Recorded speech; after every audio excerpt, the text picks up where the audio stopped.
بر محمد وآل محمد صلوات۔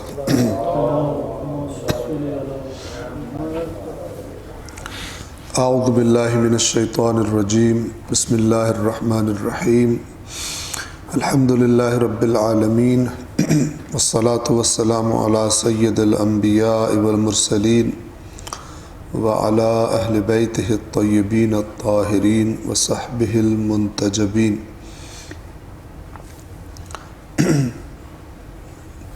نہج البلاغہ خطبہ نمبر 174 174،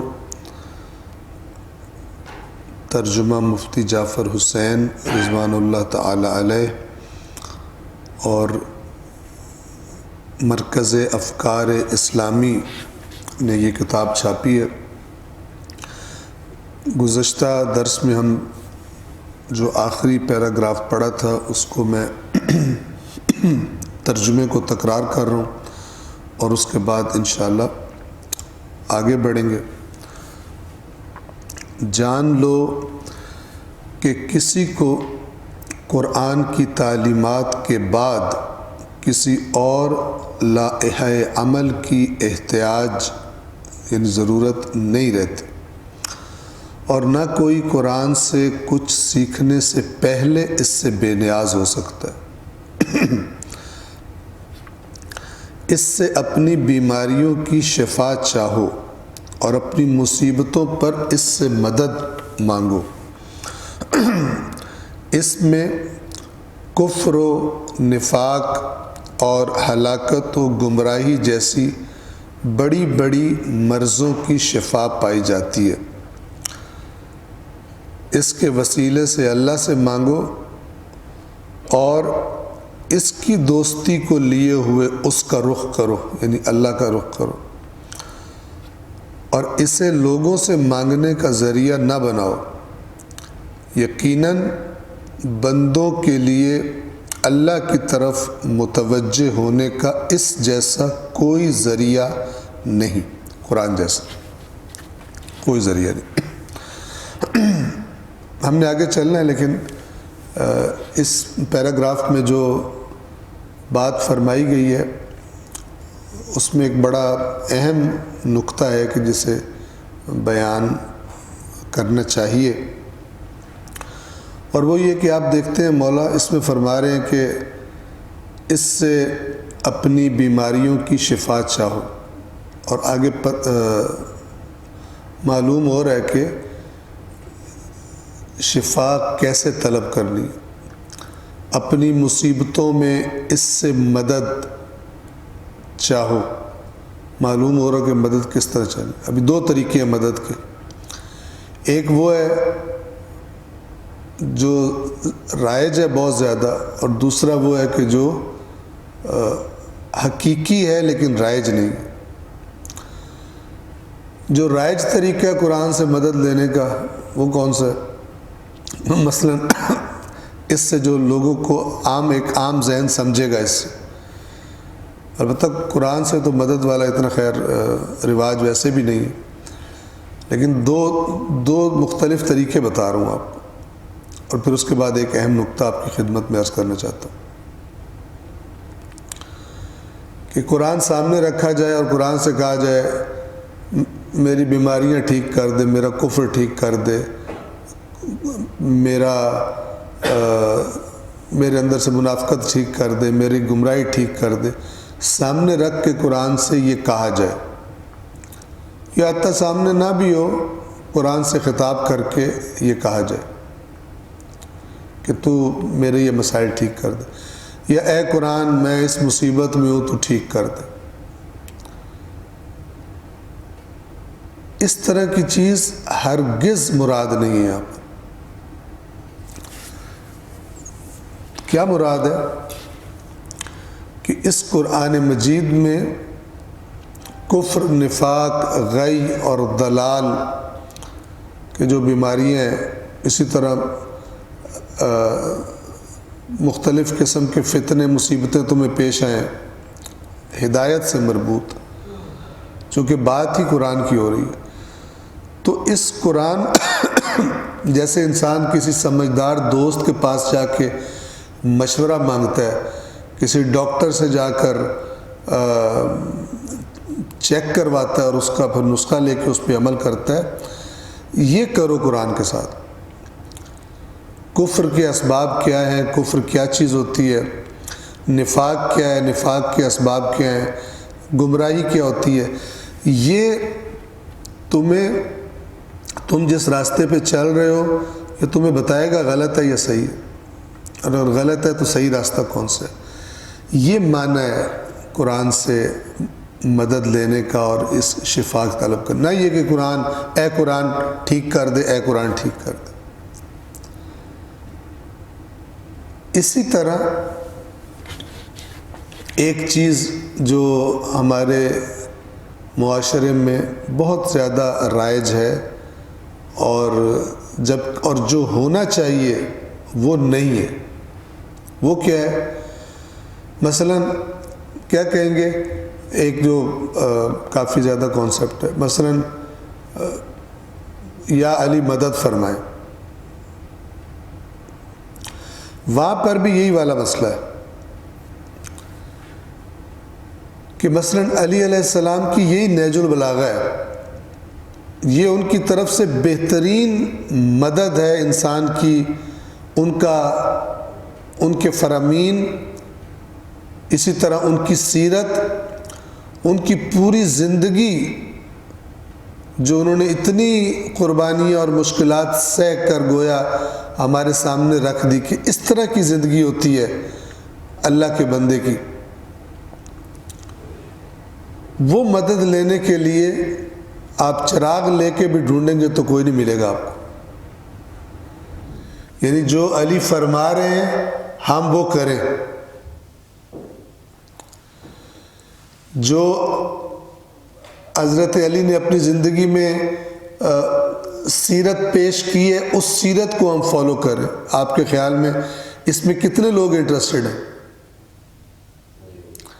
جو حضرت علی سے مدد کے طلبگار ہیں، وہ جو بالکل آلریڈی واضح سامنے موجود ہے جن چیزوں سے، مولا علی کی وہ چیزیں جن سے ہم ہیلپ لے سکتے ہیں، یعنی رہنمائی لے سکتے ہیں، کتنے لوگ مولا علی سے مدد کے طلبگار جو ہیں، کتنے لوگ ہیں جو اس میں انٹرسٹڈ ہیں؟ بہت کم۔ زیادہ تر کس میں انٹرسٹڈ ہے جب وہ یہ مدد مانگ رہے ہوتے ہیں؟ دنیاوی مسئلے حل کرانے کے لیے۔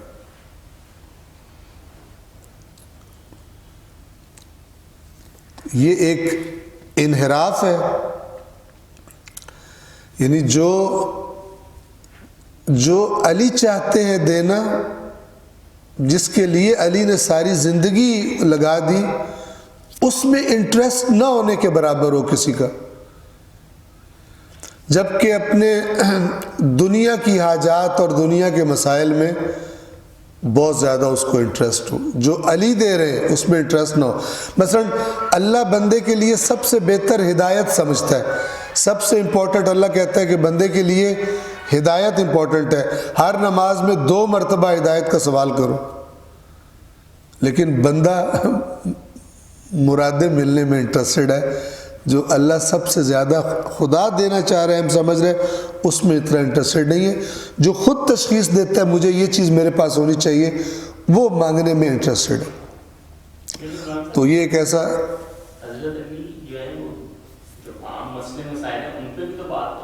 تھوڑا سا اونچا بولیے گا پلیز۔ جو عام ہمارے مسئلے مسائل نارمل لائف کے جو ہیں، ہاں جی، اس پہ بھی تو وہ ہمیں کوئی گائیڈنس دے ہی رہے ہوں گے نا، جو لوگ اس کے بھی طرفدار ہوتے ہیں، اس کی بھی حاجت کرتے ہیں۔ کون؟ عام آدمی۔ دیکھیں آپ سنیے، ایک ہے گائیڈنس، انہوں نے جو نصیحتیں کی ہیں، مثلا کوئی بھی کام کرنا ہے، یعنی کوئی بھی کام کرنا ہے اس میں استقامت دکھاؤ، بھی آگے آ جائے گا، اس میں استقامت دکھاؤ، اس میں صبر کرو، اس میں محنت کرو، یہ ایک نصیحت ہے۔ اور وہ اس دنیا کے لیے، ہاں اس دنیا کے لیے بالکل۔ دیکھیں دین آیا ہی دنیا میں جینا سکھانے کے لیے۔ میں کیا کہنا چاہ رہا ہوں کہ لوگ وہ جو انہوں نے رہنمائی کی ہے اس میں محنت کرنے اور اس طرف بڑھنے کی بجائے جو کہتے ہیں نا غیبی ہو جائے، کچھ کوئی معجزہ ہو جائے، کوئی کام اس طرح سے میرا بن جائے، اس میں زیادہ انٹرسٹڈ، محنت کے معاملے میں سست. توجہ فرما رہے ہیں؟ یہ ہم پہلے بھی قرآن مجید کے درسوں میں بھی آپ سے عرض کر چکے ہیں، ہر جگہ عرض کرتے ہیں، اس کو پھر سے آپ سن لیں. دین اسلام اس دنیا میں رہنے کا آئین ہے. اس طرح دنیا میں رہنے کا رزلٹ اچھا آخرت میں ملے گا فائنلی، ورنہ پہلا رزلٹ اسی دنیا میں ملے گا. اسلام یہ نہیں کہتا، یہ ذہنوں میں غلط تصور ہے کہ اسلام کی جو چیزیں ہیں ان پر عمل کرنے سے آخرت میں ثواب ملے گا اور اجر ملے گا. غلط ہے یہ. جو دین قرآن بیان فرماتا ہے وہ اسی دنیا میں آپ کو دنیا کی چیزوں کی جو فراوانی ہے، دنیا کی جو عزت ہے، دنیا میں جو طاقتور ہونا ہے، اس کا وعدہ کرتا ہے آپ سے. یہاں پر بھی. اور اس کی مثال خود اسلام کا ابتدائی دور ہے. جو لوگ رسول اللہ پر ایمان لائے، رسول اللہ کی اطاعت کی، صبر کیا، مصیبتیں برداشت کی، آیا دنیا میں انہیں حکومت نہیں ملی. اختلافات کو ابھی سائڈ پہ چھوڑ دو. وہ جو جماعت تھی رسول اللہ کے ساتھ، جنہوں نے سختیاں جھیلی، مکے میں بھی پھر مدینے میں آئے، آیا ان کو دنیا میں پاور نہیں ملی. جن کے پہلے وہ جو پہلے سردار تھے، طاقتور لوگ تھے، آیا انہوں نے شکست نہیں کھائی، ان سے کھائی. آیا ان کو حکومت نہیں ملی، ایک بڑے علاقے پر ان کا اقتدار قائم نہیں ہوا. حتیٰ کہ ایران اور روم جیسی قدیم جو تہذیبیں تھیں اور اس وقت کی بڑی پاور، سپر پاورز اس وقت سمجھی جاتی تھی، ان دونوں نے ان مسلمانوں کے ہاتھوں شکست نہیں کھائی، ذلت اور رسوائی نہیں دیکھی. دیکھیے یہ آخرت میں ہوا یا دنیا میں ہوا ہے؟ دنیا میں ہوا ہے. آیا وہ مسلمان کہ جو مثلا تبوک کے سفر پہ جا رہے ہیں اور ایک کھجور باری باری کئی بندے چوستے ہیں، ان کے پاس اتنا کھانے کا نہیں ہے، آیا انہوں نے ایک ایسا زمانہ نہیں دیکھا کہ زکوٰۃ ہوتی تھی لیکن زکوٰۃ لینے والے فقیر نہیں تھے؟ دیکھا ہے. تو یہ مال کی فراوانی ہے یا نہیں ہے؟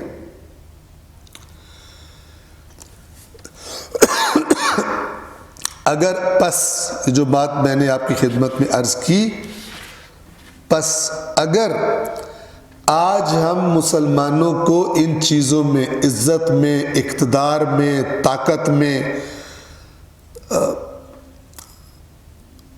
اکانومی میں، اقتصاد میں پیچھے دیکھ رہے ہیں تو خداوند عالم کی ذات گواہ ہے، اصل میں اس اسلام پر عمل ہے ہی نہیں جو اسلام، ایکچول اسلام.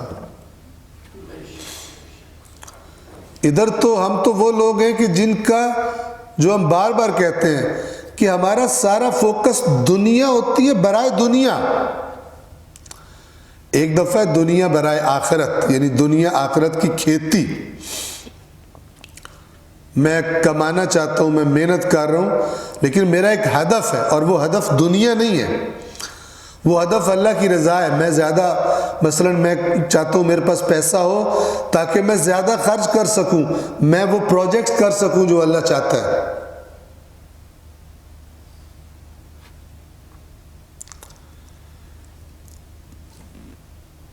میں آج وہ اس نے ٹویٹر خریدی ہے نا ایلون مسک نے، $44 بلین کی، تو اس کے بارے میں ایک آرٹیکل پڑھ رہا تھا کہ اس کی ایلون مسک کی کامیابی کے نا پتہ نہیں 5 کے 6 راز. اس میں ایک اس نے کیا کہا ہوا تھا کہ پیسے کمانا ہدف نہیں ہونا چاہیے، مفید کام کرنا ہدف ہونا چاہیے. اب جو بھی فرض کریں اس کا، آپ جو بھی اس کا دین ہے، جو بھی کچھ، لیکن وہ ایک بندہ جس کے پاس ریل پیل ہو گئی ہے، فراوانی ہو گئی ہے، تو وہ کیا کہہ رہا ہے کہ مفید کام کرنا جس سے بینیفٹ ہو لوگوں کو، وہ ہدف ہونا چاہیے، صرف پیسہ کمانا ہدف نہیں ہونا چاہیے۔ اب وہ ہماری سوچیں کہاں تک ہوتی ہیں، چھوٹی چھوٹی خواہشات، اس کے لیے منتیں اور فلان اور اپروچ ہی، پرواز میں کوتاہی آ گئی ہوئی اس رزق سے موت اچھی جس رزق سے آتی ہے پرواز میں کوتاہی۔ ہماری پرواز ہی بہت نیچی ہو گئی، مردار خور ہو گئے، دوسروں کا مارا ہوا کھاتے ہیں، خود شکار والے نہیں۔ تو اس نے اس میں کہا ہوا تھا کہ اگر میرے جتنے بھی میرے پاس پیسے ہیں، اگر یہ سارے بھی خرچ ہو گئے نا، کس میں، مثلا چاند پر یا مریخ پر ایک کالونی بنانے میں، تو میں خرچ کر دوں گا، تاکہ میں انسانی جو نسل ہے، کیونکہ ایک پلینٹ پہ ان کی بقا خطرے میں پڑ سکتی ہے، تو اور پلینٹس ہونا چاہیے جہاں پہ وہ رہ سکے۔ کہاں کی سوچ رہا ہے وہ بندہ، اور کہہ رہا ہے اس پہ میرے سارے لگ بھی گئے تو کچھ نہیں ہوتا۔ اب اس کا نظریہ دین ایک تو سخت، لیکن بڑی سوچ ہے، ٹھیک ہے نا؟ تو ہمیں دین کیا کہتا ہے، تم اگر دنیا برائے دنیا چاہ رہے ہو، تم سے گھٹیا بندہ ہی کوئی نہیں،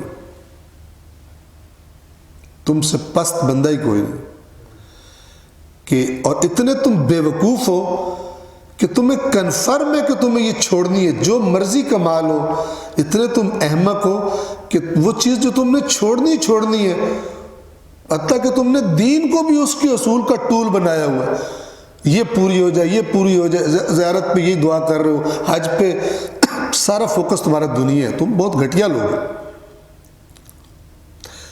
یاد رکھیں، میرا یہ کہنے کی مراد یہ نہیں ہے کہ انسان دنیا کے لیے دعائیں نہ مانگے، غلط فہمی نہ ہو۔ قابل مذمت کیا ہے کہ تمہاری ساری توجہ کا مرکز دنیا ہو۔ آپ دیکھ لو، وظیفے ہو رہے جی، آج فلان گھر میں نا 1,00,000 دفعہ درود شریف پڑھنا ہے، وہ آگے کھجوروں کی گٹھلیوں کا ڈھیر لگایا ہوتا ہے، کیوں پڑھنا ہے؟ وہ ایک آرزو ہے وہ پوری ہو جائے، ایک مراد ہے وہ پوری ہو جائے، اس کے لیے درود شریف مثلا وہ آرزو آیا آخرت سے کوئی لنک رکھتی ہے؟ نہ، پیورلی دنیا کی چیز ہے، پیورلی دنیا کی چیز ہے۔ یہ ہماری ذہنیت ہے جس نے اصل میں جو دین سوچ دیتا ہے اس سے ہمیں بہت نیچے گرا دیا۔ یہ میں بات عرض کر رہا تھا جو ہمارے بھائی نے سوال بھی کیا کہ دین کیونکہ اس دنیا میں رہنے کا طریقہ سکھایا، یہ نہیں کہنے آیا دین کہ دنیا جو کام ہے وہ پھر تم نے خود ہی دیکھنا ہے بھی تم نے کیا کرنا ہے، لیکن بیچ میں نماز بھی پڑھنا ہے، رمضان آ جائے ماہ رمضان روزے بھی رکھنے ہیں، بیچ میں ایک دفعہ حج بھی کرنا ہے، لیکن ان چیزوں کا لنک دنیا سے تمہارے معاملات سے کوئی نہیں ہے۔ یہ خطرناک ترین اسلام کے ساتھ خرابی ہوئی۔ دین کو ایک الگ چیز، ان چیزوں کا ثواب آخرت میں ملے گا، یا یہ وظیفے کرنے سے نا اللہ تعالیٰ یا دنیا والی منتیں مرادیں پوری کروا دیتا ہے، یہ دین کا تصور، جبکہ یہ ہے ہی نہیں۔ دین یہ کہ اس دنیا میں تم نے جو آئے ہو، تمہارے اوپر، تم اللہ کے بندے ہو، تم اللہ کے خلیفہ ہو، اللہ کے نائب ہو، اللہ تم سے کیا ذمہ داری لینا چاہتا ہے۔ آج کتنے لوگ یہ سوچتے ہیں، اسلام سے کتنے لوگ ہمیں زندگی میں کیا ذمہ داری ادا کرنی ہے اللہ کے لیے، کتنے سوچتے ہیں؟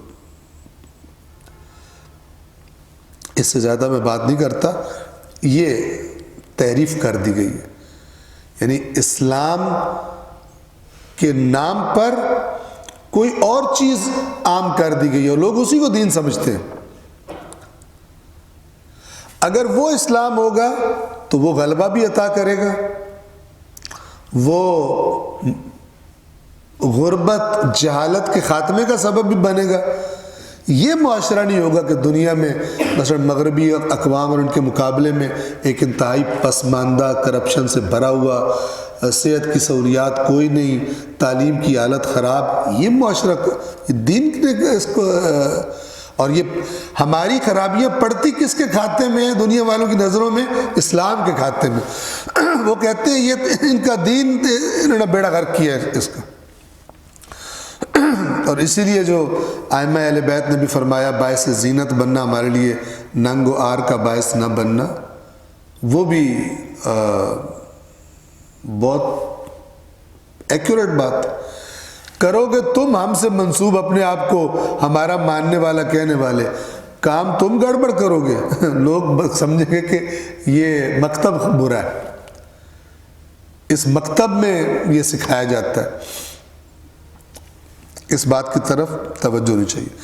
بس یہ قرآن سے مدد لینا، قرآن سے شفا لینا، یعنی اس سے رہنمائی لینا اور اس رہنمائی کے مطابق عمل کرنا ہے۔ ادھر سے لو، قطعاً یہ مراد نہیں ہے کہ قرآن سامنے رکھ کے کہو یا بغیر سامنے، اے قرآن میرا کفر ٹھیک کر دے، اے قرآن پھونکو والا سسٹم، اور خود بخود ہو جائے، ہمیں کچھ نہ کرنا پڑے، وہ نہیں ہے۔ ایک صلوات پڑھیں محمد و آل محمد پر۔ تو یہ میں نکتہ ایک بیان کرنا چاہتا تھا جس پر میں نے یہ ٹائم لیا ہے۔ مزید کل والی جو باتیں آلریڈی بیان ہو چکی تھی انہی کے بارے میں آگے چلتے ہیں۔ وَاعْلَمُوا، اور جان لو، أَنَّهُ شَافِعٌ مُشَفَّعٌ، اور جان لو یہ کہ یہ قرآن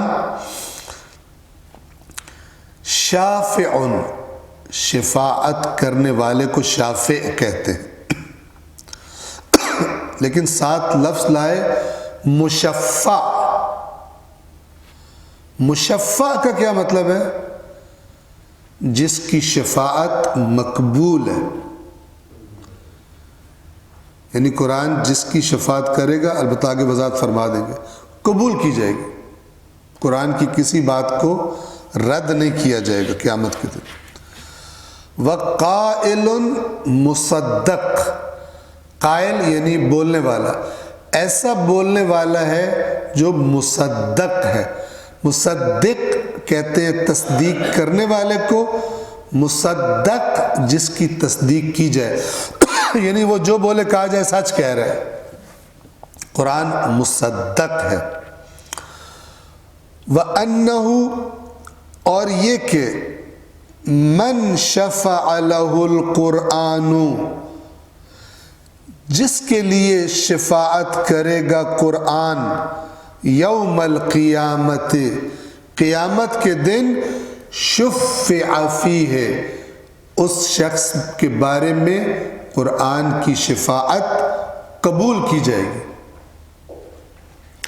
یعنی قرآن جس کی شفاعت کرے گا قیامت کے دن، اس کی شفاعت قبول کی جائے گی۔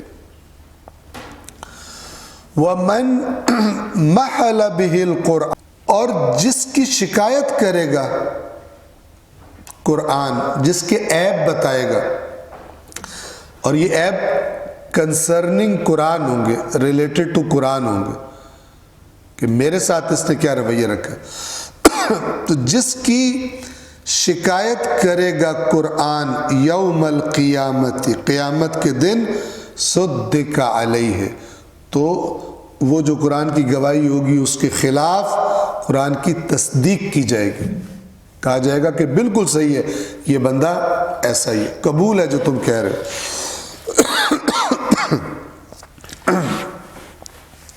اب پھر توجہ سے سنیں، یعنی یہ عجیب مقام ہے قرآن مجید کا، اور بتانے والے کون ہیں؟ مولا علی علیہ السلام۔ فَإِنَّهُ يُنَادِي مُنَادٍ يَوْمَ الْقِيَامَةِ، تو یقیناً ندا دے گا، یعنی پکارے گا، اعلان کرے گا، اناؤنسمنٹ کرے، یعنی روز محشر یہ اعلان ہوگا اللہ کی طرف سے کوئی اعلان کرنے والا اعلان کرے گا، منادن یعنی منادی جو اعلان کرتا ہے، قیامت کے دن کیا اعلان کرے گا؟ اسے دلوں پہ لکھ لیں کیونکہ پھر یہ ہم سب نے سننا ہے اعلان۔ یہ سن کے ہماری کیفیت کیا ہوگی اس بات کو سمجھنے سے پتہ چلے گا۔ اللہ اللہ کا جو لفظ ہے یہ توجہ کروانے کے لیے ہوتا ہے، اس کا ترجمہ عام طور پہ کیا جاتا ہے خبردار، آگاہ ہو جاؤ، ہوشیار ہو جاؤ، توجہ کرو۔ اللہ آگاہ ہو جاؤ، ان کل حارث، بے شک ہر حارث، حرث کسے کہتے ہیں؟ کھیتی کو۔ آپ کی خدمت میں عرض کروں، سورۃ الواقعہ میں افرأیتم ما تحرثون، کیا تم نے غور کیا جو تم کھیتی کرتے ہو؟ تحرثون حرف ہا را اور ثا تین نقطوں والا۔ حارث کہتے ہیں کسان کو، لیکن یہ میں اگلی آیت پڑھوں، یہ نقطہ سمجھ لے، بڑا سمجھنے والا، سمجھنے کے قابل ہے۔ افرأیتم ما تحرثون، کیا تم نے غور کیا یہ جو تم کھیتی کرتے ہو؟ اانتم تزرعونہ ام نحن الزارعون، تم زراعت کرتے ہو یا ہم زراعت کرنے والے ہیں؟ اب دیکھیں، ایک ہے حرف، ایک ہے زراعت۔ اردو میں کون سا لفظ یوز ہوتا ہے دونوں میں سے؟ زراعت یوز ہوتا ہے۔ کہتے ہیں کیا کام کرتے ہو؟ کہتا ہے میں زراعت پیشہ ہوں۔ ٹیکنیکلی یہ غلط کہہ رہا ہوتا ہے، چونکہ اللہ کہہ رہے تم زراعت کرتے ہو یا ہم کرتے ہیں؟ تم تو حرث کرتے ہو۔ حارث، افرأیتم ما تحرثون، کیا تم نے دیکھا جو تم حرث کرتے ہو، کھیتی باڑی کرتے ہو؟ اانتم تزرعونہ، تم اس کی زراعت کرتے ہو، ام نحن الزارعون، یا ہم اس کی زراعت کرتے ہیں؟ تو یہ حرث اور زراعت میں کیا فرق ہے؟ حرث وہ کام ہے جو کسان کرتا ہے، زراعت وہ کام ہے جو اللہ کرتا ہے۔ کسان کیا کرتا ہے؟ جو وہ کر سکتا ہے، وہ ہل چلا سکتا ہے، وہ پانی دے سکتا ہے، بیج بو سکتا ہے، آج کل کے حساب کتاب میں کھاد ڈال سکتا ہے، اسپرے کر سکتا ہے، یہ ظاہری چھلانگیں لگا سکتا ہے، محنت کر سکتا ہے۔ لیکن وہ جو زمین کے اندر کا پروسیس ہے، وہ دانے کا پھٹنا اور اس دانے کی وہ زمین کے اندر سے پانی جو دیا جا رہا ہے وہ پانی ایبزارب کرنا، اس پانی کو پینا، اور پھر اس پانی کے سے ہیلپ لیتے ہوئے پھٹنا، پھر اپنے اندر سے جڑیں نیچے کی طرف نکالنا اور تنا اوپر کی طرف نکالنا، اور یہ سارا یہ پروسیس کسان نہیں کرتا۔ کسان کیا کہہ رہے ہوتے ہیں؟ بس یار محنت کیتی ہے، دعا کرو اللہ کرے، یہ اللہ کرم کرے جو ہوتا ہے یہ زراعت ہوتی ہے۔ ان اللہ فالق الحب والنوا، بے شک اللہ ہے دانے اور گٹھلی کو پھاڑنے والا۔ وہ جو دانہ پھٹتا ہے اور اندر سے اس پروسیس کا آغاز ہوتا ہے گروتھ کا، اللہ کہہ رہے ہیں وہ میں ہوں۔ بس حرث اور زراعت میں یہ فرق ہے۔ حرث کی سپیلنگ کیا ہے؟ ہا حق والا، را رے اور تین نقطوں والا ثا۔ اب ادھر واپس آ جائے۔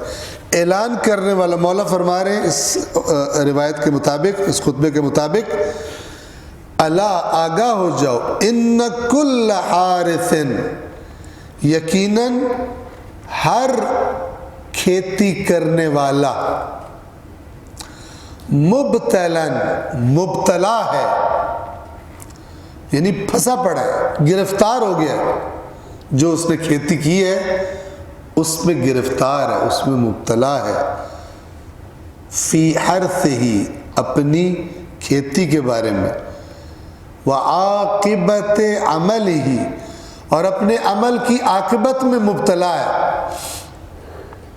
یہ سمجھ لیں، یہ جو آیا ہے مبتلا فی حرثہ، اپنی کھیتی میں مبتلا ہے، جو کھیتی کی ہے اس نے، اس میں مبتلا ہے، آگے اس کی وضاحت کی جا رہی ہے، یعنی اپنے عمل کی عاقبت میں مبتلا ہے، جو عمل کیا تھا نا، یعنی جو وہ حدیث ہے الدنیا مزرعۃ الآخرہ، دنیا آخرت کی کھیتی ہے، تو دنیا میں جو بویا، جیسے کسان جو بیج بوتا ہے جتنی محنت کرتا ہے پھر وہی کاٹتا ہے اور اتنا اچھا کاٹتا ہے اپنی محنت کے مطابق۔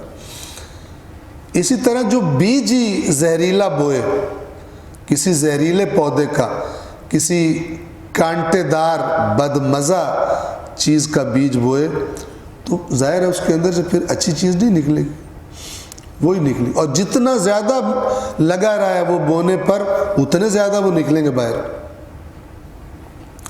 لہذا یہ وضاحت فرمائی کہ الا ان کل حارث مبتلا فی حرثہ وعاقبت عملہ، آگاہ ہو جاؤ کہ ہر، یعنی یہ حشر میں اعلان ہو رہا ہے، سارے اہل محشر اکٹھے ہیں، وہاں پہ یہ اعلان ہو رہا ہے جس کو سب سنیں گے کہ آج ہر کھیتی کرنے والا اپنی کھیتی میں گرفتار ہے، یعنی اسے رپورٹ دینی ہے، کیوں یہ کھیتی کی ہے تو نے، کہاں سے تجھے رہنمائی ملی تھی، اور اپنے عمل کی عاقبت میں گرفتار ہے، یعنی جو تو نے کیا تھا اب اس کا رزلٹ جو ہے تو نے اس کو بتانا ہے کہ تو نے اس رزلٹ کو دیکھنا ہے آج۔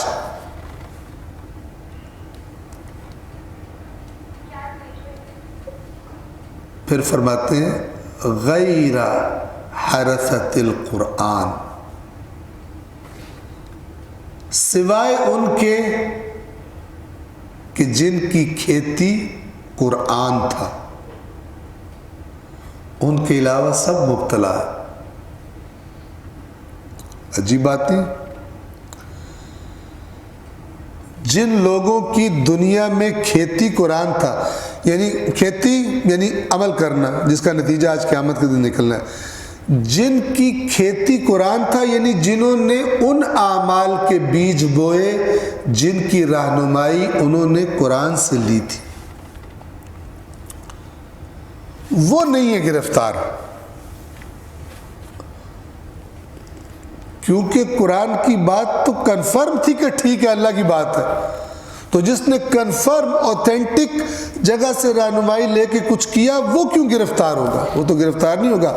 باقیوں سے کہیں گے چیک کرو، یہ بتاؤ ذرا ٹکٹ کون سی ٹریول ایجنسی سے خریدی تھی، یہ تو فیک ہے، فلان جو کام کرتے تھے کس نے تمہیں بتایا تھا، کہاں سے لیا تھا، کیا دلیل تھی، بتاؤ اس کو، تم نے جو تمہارا دل کیا دین بنا کے تم نے اس کو کرنا شروع کر دیا، کلیئر کرو اپنا، بتاؤ کہ یہ ثابت کرو پہلے کہ یہ عمل جس پہ تم ثواب ایکسپیکٹ کر رہے ہو یہ دینی عمل ہے، اس کو پہلے تم ثابت کرو۔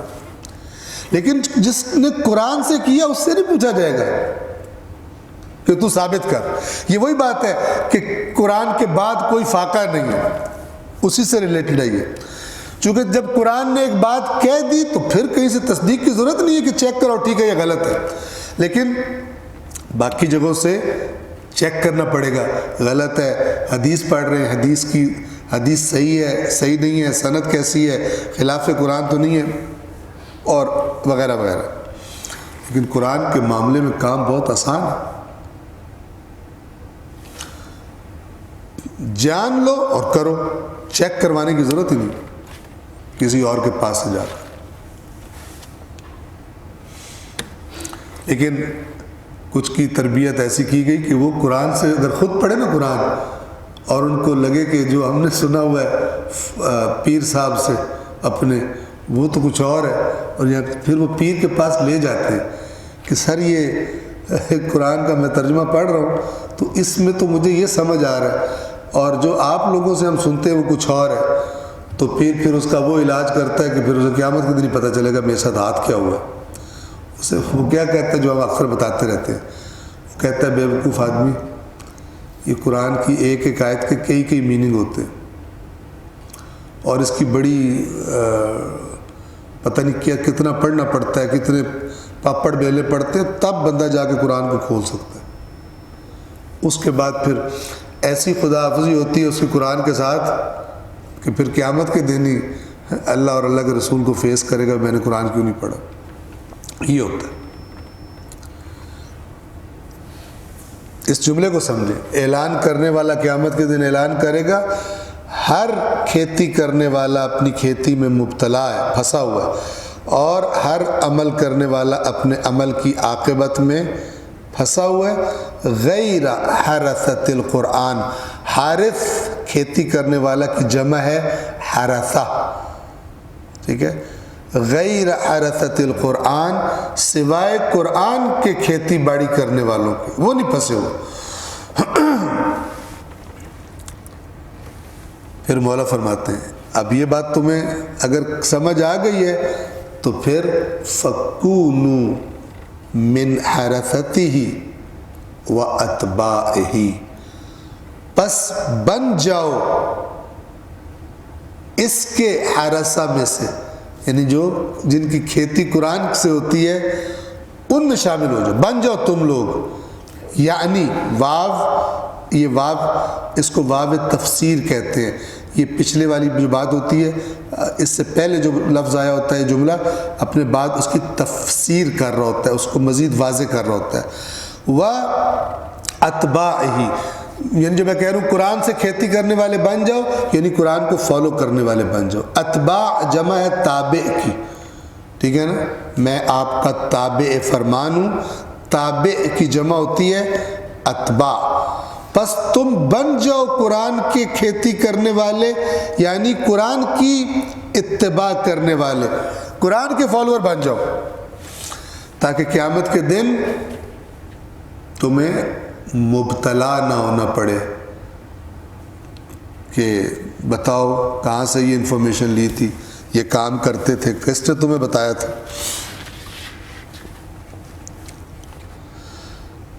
آگے چلیں، ایک صلوات پڑھ دیں محمد و آل محمد۔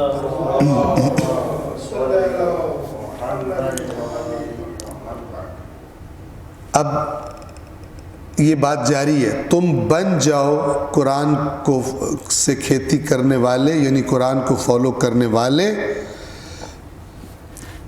اگلی بات وَاسْتَدِلُّوهُ عَلَىٰ رَبِّكُمْ، قرآن سے دلیل طلب کرو اپنے رب پر۔ کیا مطلب؟ یعنی قرآن سے رہنمائی لو اپنے رب کو پہچاننے کے لیے کہ جو تمہارا رب ہے وہ کیسا ہے، کیا صفات ہیں اس کی، کیا اس کی قدرت ہے، کیا اس کا علم ہے، آیا کوئی اس کو کسی کام پہ مجبور کر سکتا ہے، آیا کوئی اس کو ڈرا سکتا ہے، آیا کوئی اس کی اجازت کے بغیر اس کے سامنے بات کرنے کی ہمت کر سکتا ہے؟ قرآن سے پوچھو تمہارا رب کون ہے۔ اپنے لفظوں میں کہہ رہا ہوں، اوروں سے پوچھو گے تو تمہیں رب بھی محتاج بنا کے پیش کریں گے، ایسا کمزور رب کہ جس کا تمہارے دل میں نہ مقام ہوگا نہ محبت ہوگی۔ ایک ریٹائرڈ سرکاری افسر کی طرح کا رب جو ریٹائر ہو کے اوپر آسمانوں پہ بیٹھا ہوا ہے، اور اس کے وزراء اسے کہتے ہیں یہ کر دو، وہ کہتے ہیں ٹھیک ہے، سائن، آپ چیک لائے میں سائن کرتا ہوں، آپ لکھ کے لائے میں سائن کرتا ہوں۔ اس طرح کا اللہ تمہیں بتا دیں گے جس اللہ میں تمہاری انٹرسٹ ہی نہیں ہوگی۔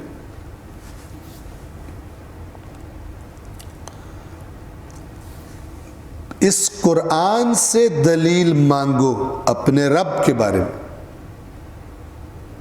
لہذا روایات اہل بیت میں بلکہ اس سے پہلے ایک خطبہ اس کا نمبر میں آپ کی خدمت میں عرض کروں.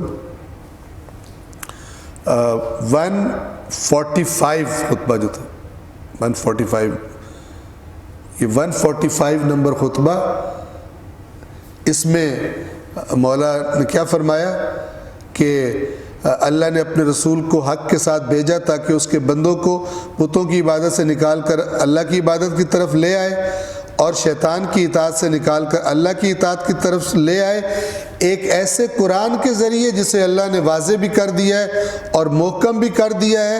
کرتے کرتے کرتے مولا فرماتے ہیں اس خطبے کے مطابق فَتَجَلَّى سُبْحَانَهُ لَهُمْ فِي كِتَابِهِ،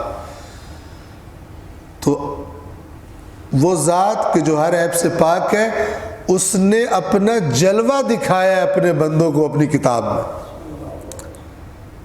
یعنی کہا میں ایسا ہوں، میری پاورز یہ ہیں، میری سلطنت کی وسعت یہ ہے، میں قیامت کے دن یہ کرنے والا ہوں.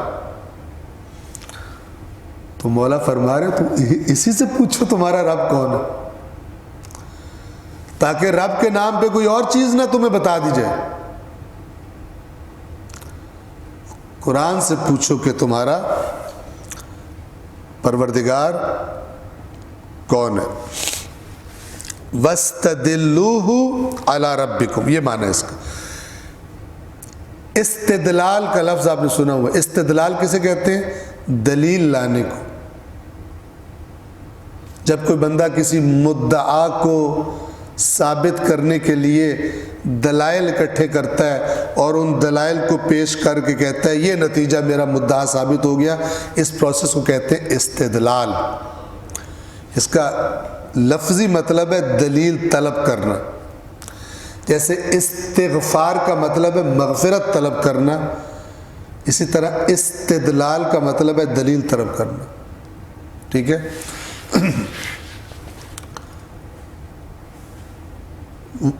اگلی بات وَاسْتَنْصِحُوهُ عَلَىٰ أَنفُسِكُمْ، اور اس سے نصیحت طلب کرو. ابھی تھوڑے دیر پہلے کیا گزرا تھا؟ وہ نصیحت کرنے والا ہے جو فریب نہیں دیتا. اب یا فرما رہے وَاسْتَنْصِحُوهُ، اس قرآن سے نصیحت طلب کرو عَلَىٰ أَنفُسِكُمْ، اپنے نفسوں پر، اپنے نفسوں کے خلاف. نفس کون سے؟ خواہشات نفسانی والے جو برائیوں کی طرف لے جاتے ہیں. تو جب نفس تمہیں بہکا رہا ہو، تمہیں تھپکی لگا رہا ہو کہ کر لو بڑا زبردست کام ہے، کرنے سے پہلے قرآن سے بھی نصیحت لو. وہ کیا کہتا ہے؟ مولا یہ مشورہ دے رہے ہیں وَاسْتَنْصِحُوهُ عَلَىٰ أَنفُسِكُمْ. البتہ یاد رکھیں کسی حدیث کو قرآن پر پیش کرنے کا معاملہ ہو یا کسی بھی معاملے میں قرآن سے نصیحت کا معاملہ ہو تو یہ مطلب یہ نہیں ہے کہ ہر دفعہ قرآن کھولو استخارہ کرو، کھولو جو پیج آ گیا اس پہ آیت پڑھ کے یہاں اچھا آ گیا استخارہ برا آ گیا، یہ مراد نہیں ہے. یہ کیفیت قرآن مجید آپ کو ایک فکر دیتا ہے، آپ کی ایک تربیت کر دیتا ہے، آپ کی سوچ کی، آپ کو کچھ نظریات دے دیتا ہے، کچھ آپ کو افکار دے دیتا ہے، ایک پوری آئیڈیالوجی دے دیتا ہے. وہ آئیڈیالوجی جب آپ کے ذہن میں بس گئی ہے، جو قرآن نے پکچر دکھائی ہے اس کائنات کی، آپ کی اپنی، آپ کیا چیز ہو، یہ کائنات کیوں بنی ہے، تو پھر جب بھی آپ کا نفس شیطان کسی ایسی سچویشن کی طرف آپ کو لے جانا چاہتا ہے کہ جدھر آپ کا وہ دل بھی کر رہا جانے کا، تو آپ کو ایک مخلص دوست کی طرح قرآن مشورہ دے گا یہ نہ کر، یہ نہ کرو. ایسے ہی جیسے آپ دیکھیں اگر کوئی بندہ 100 روپے کی خاطر کوئی بہت ہی گھٹیا کام کرنے لگے تو اس کو کوئی کہے آ کر کہ تھوڑی دیر صبر کر جا، میں تجھے 100 لاکھ دے دوں گا، یہ کام نہ کر، ایک خاص مدت تک 100 کے لیے کر رہا ہے، میں تجھے 100 لاکھ دیتا ہوں۔ اگر یہ کہنے والے کی بات پر یقین ہو تو 100 کہاں اور 100 لاکھ کہاں، تو وہ کہے گا میں نہیں کرتا، چھوڑو اس کو۔ لیکن بات ہے یقین کی یا ایمان کی۔ تو قرآن کیا نصیحت دے گا آپ کو کہ یہ کام اگرچہ تیرا بہت دل کر رہا ہے کرنے کو، لیکن نہ کر، اس کے بدلے میں 100 دفعہ اس لذت سے کئی گنا زیادہ لذت میں تجھے پرومس کر رہا ہوں، اس مال سے کئی گنا زیادہ میں تجھے پرومس کر رہا ہوں، یہ نہ کر۔ یہ مولا فرما رہے وَاسْتَنْصِحُوهُ عَلَىٰ أَنفُسِكُمْ، اپنے نفسوں کے خلاف قرآن سے نصیحت طلب کرو۔ اگلی بات وَاتَّهِمُوا عَلَيْهِ آرَاءَكُمْ، اور متہم قرار دو۔ اتہمو اتہام سے ہے، متہم اردو میں لفظ یوز ہوتا ہے، تہمت سے نکلا ہے۔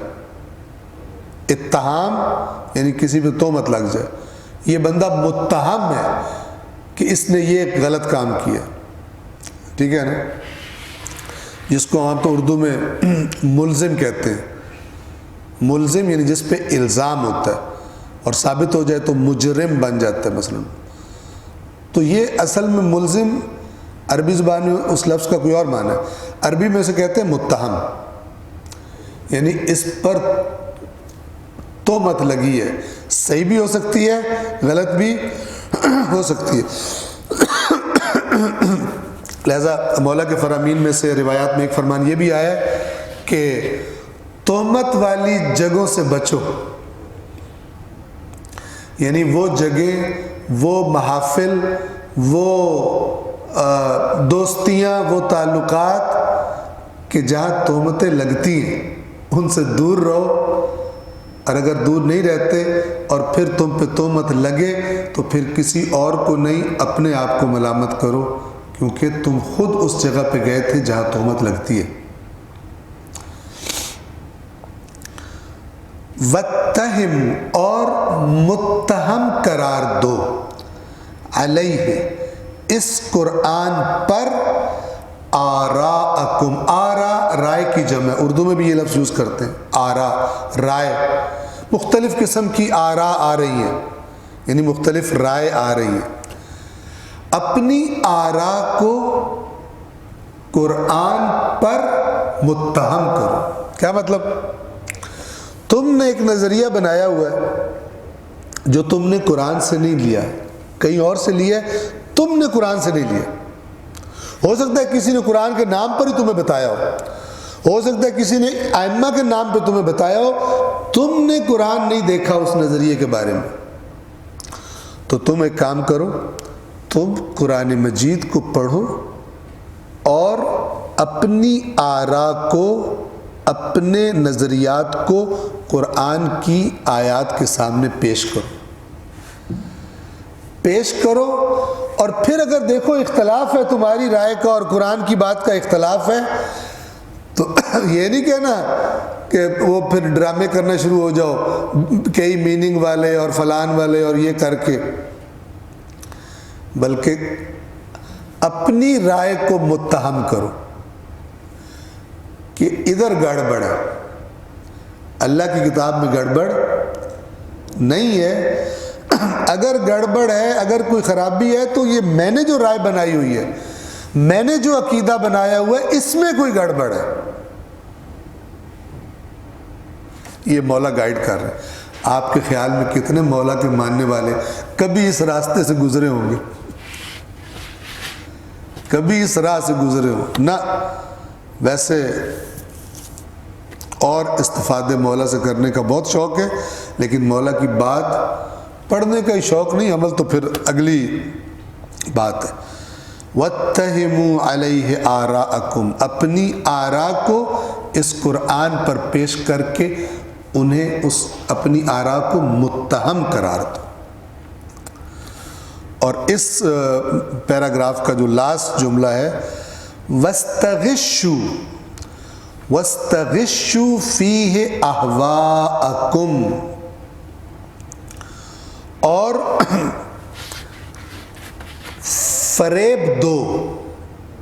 فریب دو اس قرآن میں اپنی خواہشات کو۔ کیا مطلب؟ خواہشات سے مراد ظاہر ہے حرام خواہشات، ناجائز خواہشات، حلال کا ذکر نہیں ہوتا۔ یہ استغشوا، آپ کو یاد ہوگا اس جو قرآن کا ذکر اس خطبے میں شروع ہوا تو وہاں پہ تھا وَاعْلَمُوا أَنَّ هَذَا الْقُرْآنَ، کیا لفظ تھے میرے ذہن سے نکل گیا، هُوَ النَّاصِحُ الَّذِي لَا يَغُشُّ، یہ وہ جو یغش تھا وہ لفظ یہاں پہ آ رہا ہے۔ یہ قرآن ایسا نصیحت کرنے والا ہے جو دھوکہ نہیں دیتا، فریب نہیں دیتا۔ وَاسْتَغِشُّوا، قرآن سے طلب کرو فریب کو۔ کیا مطلب؟ قرآن سے طلب کرو کہ وہ تمہیں بتائے کہ یہ تمہاری یہ جو خواہش مجھے پیدا ہو رہی ہے یہ صحیح ہے یا مجھے فریب دینے لگی ہے۔ یعنی اپنے خواہشات کا فریبی ہونا قرآن سے پکڑو۔ جیسے بندہ اپنا خون نکال کے دیتا ہے نا لیبارٹری والوں کو، اور کہتا ہے کہ مثلا یہ اس بلڈ میں سے آپ بیماری کے جراثیم ہیں یا بیماری کے جراثیم نہیں ہیں۔ بالکل یہی والی بات ہی ہو رہی ہے کہ اس قرآن کو پیش کرو اپنی خواہشات اور دیکھو فریب کے جراثیم ہیں یا فریب کے جراثیم نہیں ہیں، دھوکے والی خواہش ہے یا یہ خواہش ٹھیک ہے یا یہ خواہش مجھے دھوکہ دینا چاہتی ہے۔ یہ معنی ہے اس کا۔ وَاسْتَغِشُّوا فِيهِ أَهْوَاءَكُمْ، احوا ہوا کی جمع ہے۔ ہوا کسے کہتے ہیں؟ یہ جو چل رہی ہوتی ہے اس کو بھی ہوا کہتے ہیں۔ خواہش نفس کو ہوا کیوں کہتے ہیں؟ چونکہ جیسے ہوا جب چلتی ہے تو چیزوں کو اڑا کے لے جاتی ہے، خاص طور پہ ہلکے وزن والوں کو، چیزوں کو۔ اسی طرح اگر بندہ بھی ہلکا ہو تو اس کو بھی تھوڑی سی خواہش کی ہوا اپنے ساتھ لے کے چلی جاتی ہے، جبکہ اگر بندہ پختہ و وزین ہو پھر طوفان چلے تو شاید اس کو ہلا سکتے ہو، لیکن بہت مضبوط ہو تو پھر خواہشوں کے طوفان بھی اس کو نہیں ہلا سکتے۔ لیکن اکثر لوگ تو وہ ہوتے ہیں کہ جو ویسے ہی بغیر ہوا کے ہی مطلب ہلکی سی چلے تو فوراً اس طرف ان کا جھکاؤ ہو جاتا ہے۔ تو یہ پیراگراف جو تھا اس خطبے کا وہ یہاں پہ تمام ہوتا ہے۔ ایک دفعہ پھر صلوات پڑھیں محمد و آل محمد پر۔ میں اس پیراگراف کا ترجمہ ریپیٹ کروں گا۔ یہ ہلکی ہوا اور تیز ہوا خواہش کی، اس کے بارے میں ایک واقعہ بیان کیا تھا کہ کسی ایک عالم تھے، مجھے عالم کا نام یاد نہیں، بہت نیک اور بہت ہی پاکیزہ شخصیت تھے۔ تو ان کے شہر میں یا ان کی بستی میں ایک بندے نے خواب دیکھا، اور اس نے خواب میں دیکھا کہ ابلیس ہے اور بڑا پریشان ہے اور ایک موٹی سی بڑی سی زنجیر بنا رہا ہے، اور اس کے آس پاس کئی زنجیریں ٹوٹی پڑی ہیں، اور وہ پریشان بھی ہے، اور ایک بڑی موٹی تازی بڑی جو ٹوٹی پڑی ہیں ان میں پتلی والی بھی ہے، موٹی والی بھی ہے، ان سب سے موٹی زنجیر بنانے میں لگا ہوا ہے۔ تو اس نے پوچھا بھائی تو کون ہے؟ اس نے کہا مجھے نہیں پہچانتا، میں ابلیس، اولڈ فرینڈ ابلیس ہوں میں۔ تو اس نے کہا کہ تو ابلیس ہے، تو پریشان کیوں ہے اور یہ کیا کر رہا ہے؟ اس نے کہا وہ تمہاری بستی میں فلان شخص نہیں رہتا، قابو نہیں آ رہا تو قابو نہیں آ رہا، اس کے لیے زنجیر بنا رہا ہوں، اور یہ جو تو دیکھ رہا ہے یہ ساری میں نے اس پہ ٹرائی کی تھی، توڑ دیتا ہے، میری قید میں نہیں آتا، توڑ دیتا ہے۔ اب ان سب سے زیادہ طاقتور ایک اور زنجیر بنا رہا ہوں تاکہ اسے پھنساؤں۔ تو یہ جو خواب دیکھنے والا ہے، قصہ صحیح ہے یا غلط اللہ بہتر جانے، لیکن اس کا جو پوائنٹ ہے وہ بڑا اچھا ہے سمجھنے والا، اور وہ حقیقی ہے بالکل۔ تو اس بندے نے اس سے کہا کہ میری زنجیر کدھر ہے؟ یعنی میں بھی تو ہوں، مسلمان ہوں، مومن ہوں، تو میرے بارے میں بھی، میرے لیے بھی تو نے کوئی زنجیر بنائی ہے۔ تو شیطان نے اس کو دیکھا اور ہنس کے کہتا ہے تو تجھے زنجیر کی ضرورت ہے؟ تو یوں کرتا ہوں تو آ جاتا ہے، تجھے زنجیر کی کیا ضرورت ہے؟ تو میرے اشارے کا منتظر ہوتا ہے، میں یوں کرتا ہوں، انگلی لاتا ہوں تو ایسے سر کے بل میرے پاس آ جاتا ہے۔ یہ تو اس نے مجھے تنگ کیا ہوا ہے، وہ توڑ دیتا ہے۔ وہ نہ صرف یہ کہ میرے اشاروں پہ نہیں آتا، بلکہ میری زنجیریں بھی اس نے توڑ دی ہیں۔ صلوات پڑھیں محمد وعلی محمد۔ اس کے بعد ہم یہیں پہ ختم کر رہے ہیں انشاءاللہ کل اس کو، کیونکہ اس کی بھی ایکسپلینیشن ہے۔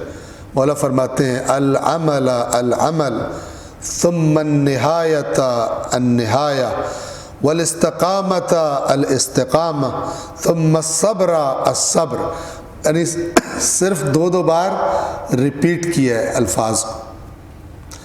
عربی میں جب دو لفظ، ایک لفظ ریپیٹ ہوتا ہے اور دونوں پہ زبر آ رہی ہوتی ہے، اینڈ میں فتح آ رہی ہوتی ہے، تو اس کا ایک خاص میننگ ہوتا ہے۔ خود پہ لازم کر لو، خود پہ لازم کر لو، ایک یہ معنی ہوتا ہے، اور کبھی معنی ہوتا ہے کہ اس سے خبردار ہو جاؤ، بچ جاؤ اس سے، ڈرو اس سے، ٹھیک ہے۔ بیسیکلی ہوشیار کرنا اور اس چیز پر توجہ کروانا مراد ہوتی ہے۔ تو یہ ان الفاظ کا کیا میننگ ہے، اللہ تبارک و تعالی نے توفیق دی تو ہم انشاءاللہ کل آپ کی خدمت میں اس کو بیان کریں گے۔ آج کے درس کو ہم یہیں پہ تمام کر رہے ہیں۔ خداوند عالم قرآن مجید اور محمد و آل محمد کے فرامین کو پڑھنے کی دلچسپی اور شوق ہم سب کو عطا فرمائے، اور ان کو پڑھنے کو ہمارے لیے اللہ تعالیٰ لذت والی چیز قرار دے دے، تاکہ بوجھ نہ لگے، بلکہ انٹرسٹ کے ساتھ اور لطف لے کر ہم آیات قرآن کو اور فرامین محمد وآل محمد کو پڑھیں، تاکہ پھر ظاہر ہے کہ یہ ان الفاظ کے ذریعے ہماری سوچ کا حصہ بن جائیں، بلکہ ہماری سوچ بن جائیں، اور وہ سوچ پھر خداوند عالم اسے ہمارے عمل میں بدل دے، اور اس عمل کا اللہ تعالی ہمیں انشاءاللہ بہترین نتیجہ اور اجر دنیا و آخرت میں عطا فرمائے۔ صلوات پڑھیں محمد وآل محمد۔